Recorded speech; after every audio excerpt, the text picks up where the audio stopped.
Our top story at 5 o'clock, some teenagers got into a fight near the Rooster Days festival in Broken Arrow last night, and police say that led to shots being fired at an apartment complex across the street. Thanks for joining us. I'm Craig Day. And I'm Tatum Gwynn. One woman who was at the festival last night shares her experience with News on 6's Jaden Brannon.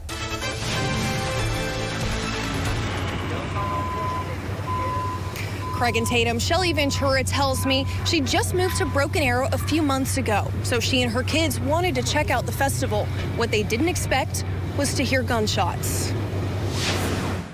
What sounded like a fun night of rides and fair food turned into chaos for those at this year's Rooster Days festival. Just went into the gates and we seen a bunch of kids. There was a lot of noise coming behind. Shelly Ventura says this was her family's first time at the festival. She says she wasn't sure what was going on inside, but she overheard what some other kids were saying. They're over there trying to fight us, coming in. Broken Arrow police say the kids then left the festival, and that's when they heard the gunshots coming from the Carlyle Apartments across the street. We had several officers that were inside working security.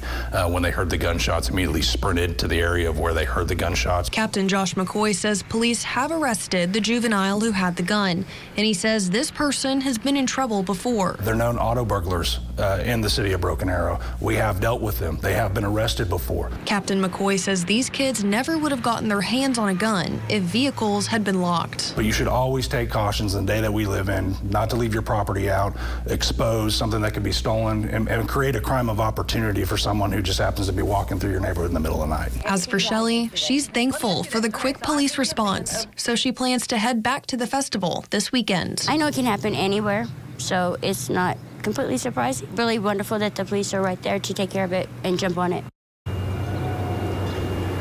Now, nobody was injured from the shots that were fired, and BAPD says they aren't searching people as they enter the festival, but they do have officers stationed at the entrance and throughout the event. Live in Broken Arrow, Jaden Brannon, Oklahoma's own News on 6.